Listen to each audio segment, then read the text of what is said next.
This knife was once carried by farmers across the Canary Islands, not as a collector's piece, not as a symbol, simply as a tool for everyday life. Today I'll make a traditional Cuchillo Canario using many of the same materials and techniques that have been part of this craft for generations. To begin, I'm using a piece of high carbon steel. Most of the work is focused near the cutting edge. This is the part of the blade that will ultimately do the hardest work, and careful forging helps refine both its geometry and structure. Slowly the profile of the traditional Canary Island knives begins to emerge from the steel. The shape is simple, but it reflects many generations of practical experience. With the forging complete, it's time for heat treatment. The blade is brought back to the proper temperature before quenching. For this knife, I'm using a differential hardening process. First, only the cutting edge enters the oil. A moment later, the entire blade follows. The goal is hard wear-resistant edge, combined with a tougher, more flexible spine. After hardening, the edge can be tested. One traditional way to check the result is with glass. If the steel is hard enough, the edge will leave fine scratches on the surface. It's a simple test, but it quickly reveals whether the heat treatment was successful. With the hardening confirmed, the blade can move on to sanding and polishing. Now attention turns to what is perhaps the most distinctive feature of the Cuchillo Canario, its handle. Traditional examples often combine wood, metal, and horn into a construction, unlike almost any other knife.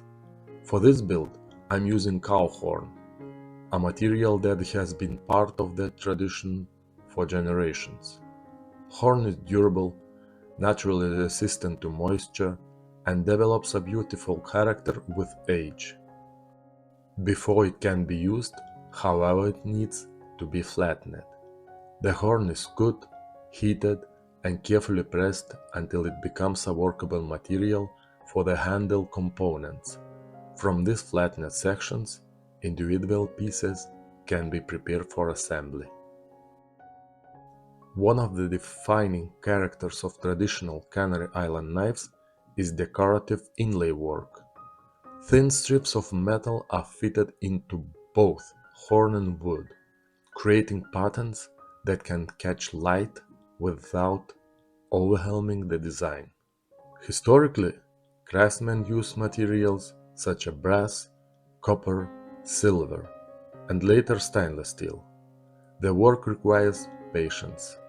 Narrow grooves must be cut precisely, and every metal strip must fit cleanly into place.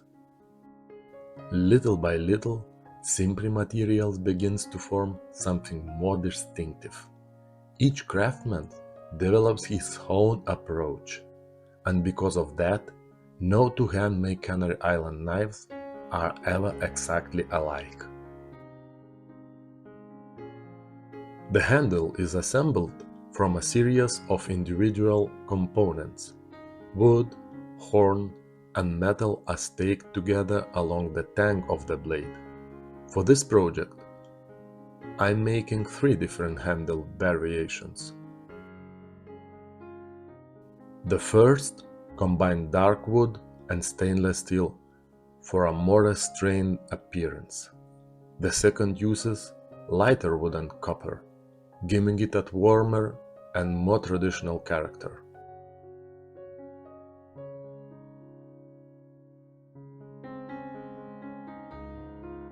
And the third offers its own interpretation of the same heritage design. Different materials create different personalities, but the overall form remains unmistakably Canarian. For many years, knives like these were part of everyday life throughout the islands. Old photographs often show Canary Island farmers campesinos, with a knife carried at the waist, always close at hand. These were not luxury objects, they were tools used for work in the fields, around livestock, and in daily household tasks. Yet, despite the practical purpose, craftsmen devoted remarkable attention to detail. A well-made handle, clean metal inlays, and careful proportions were all signs of pride in the craft.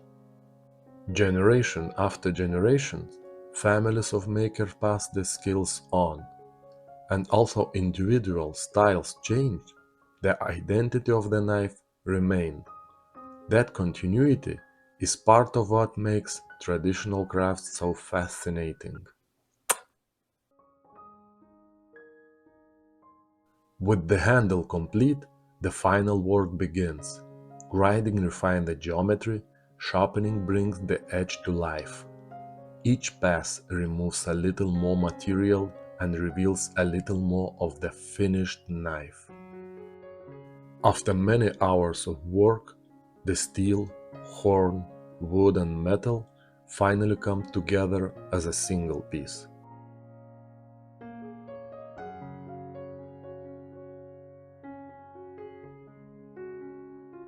This knife is not a Cuchillo Canario, yet its handle reflects a technique closely associated with that tradition. Fine metal inlays set into unnatural materials have long been a hallmark of Canary Island knife making, and it's a style I continue to admire and occasionally incorporate into my own work.